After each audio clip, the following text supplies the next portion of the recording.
ডিশান হাসপাতাল থেকে সচেতনতার বার্তা দিয়েছে। এখানকার অভিজ্ঞ ডাক্তাররা জানিয়েছে, এখনকার দিনে ব্রেস্ট ক্যান্সার কোনো ভয় পাওয়ার মতন বিষয় নয়। লজ্জা না পেয়ে প্রথম অবস্থায় ডাক্তারের কাছে গেলে এই রোগ নির্মূল করা সম্ভব।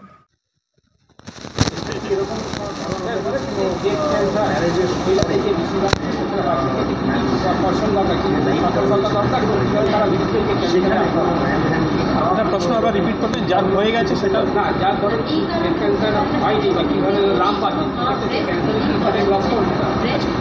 যদি কোনো পেশেন্টে মহিলার মধ্যে বা এটা একটা কমন যে মিসকনসেপশন, ছেলের মধ্যেও কিন্তু ব্রেস্ট ক্যান্সার হতে পারে, এরকম নেই যে শুধু মহিলার মধ্যে হয়।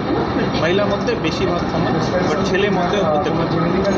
যদি কোনো এরকম পেশেন্ট যার স্তন মধ্যে একটা টিউমার আছে, ওনাকে যত তাড়াতাড়ি সম্ভব হয় একটা ম্যামোগ্রাম বা আল্ট্রাসাউন্ড বা একটা ব্রেস্ট বায়োপসি, যেখানে আমরা একটা নিডিল ঢুকিয়ে মাংস নিয়ে মাইক্রোস্কোপে স্টাডি করি, আর একটা সার্টিফাইড ডক্টরকে দিয়ে এক্সামিনেশন করানো বা একটা ব্রেস্ট ক্লিনিক অ্যাটেন্ড করা দরকার। এই তিনটে মডেলিটি যে আমরা বলেছি, ওর পরে পেশেন্টের ডায়াগনোসিস হতে পারে আর তারপরে আমরা ট্রিটমেন্ট স্টার্ট করতে পারি। Prevention. So that depends on which type it is. Like whether it is familial, then prevention is not there. But though surgery is there that can remove the breast mass itself and can prevent the tumor.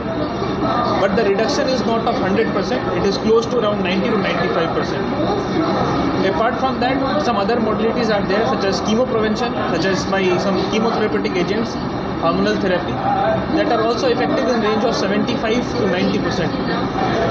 How a woman will understand that she is facing the knocking of cancer? So first factor itself is the familial history. Suppose if my parents, mothers or her mother or my sister is having a breast or ovarian cancer, that itself signifies that I am at high risk of having a male breast cancer or a female breast cancer my sister is having. Apart from that, if I have a breast lump and if I have a ovarian cancer, then these factors will be high risk factors for myself.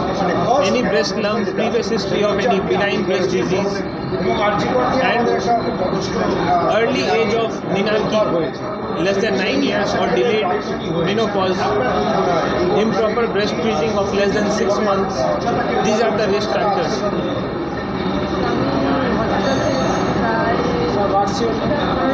Dr. Aman Prakash. Sorry? Psychologist. Madam, cancer বলতে মানুষের বোঝায় তাদেরকে একটুখানি মানসিক যে এটা তখন তারা জানতে পারে যে আমার ক্যান্সার হয়েছে, তাদের দিক থেকে মানসিক চাপটা এতে কমানোর কোনো স্ট্রেন্থ বা কোনো ইয়ে আছে?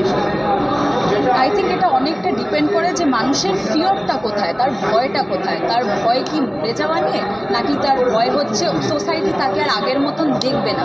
তো আগে আমাদের ফিগার আউট করতে হবে ভয়টা কি, সেই হিসেবে আমরা তাকে কাউন্সিলিং করতে পারি। বিভিন্ন রকমের থেরাপি হয়, ধরুন কগনিটিভ বিহেভিয়ারাল থেরাপি, মানে যেখানে সে যেভাবে ভাবছে তার ভাবনার চিন্তাটাকে একটুখানি চেঞ্জ করবে। তারপরেও যদি দেখা যায় যে থেরাপির মাধ্যমে তার খুব একটা বেশি হেল্প হচ্ছে না, তখন আমরা তাকে সাইকিয়াট্রিস্টের কাছে রেফার করতেই পারি কোনো রকমের ওষুধের জন্য। কিন্তু প্রাইমারিলি কিন্তু একটু মোটিভেশন, একটুখানি পাশে থাকা, একটুখানি ফ্যামিলিকে কাউন্সেলিং করাটাও যথেষ্ট ইম্পর্টেন্ট। কারণ ফ্যামিলি সাপোর্ট, ক্লোজ ফ্রেন্ডসের সাপোর্টে কিন্তু একটা মানুষ অনেকটাই বেটার হয়ে উঠতে পারে। তো আমার মনে হয় এই জিনিসগুলো করলে কিন্তু একটা মানুষ বেশ বেটার থাকতে পারে।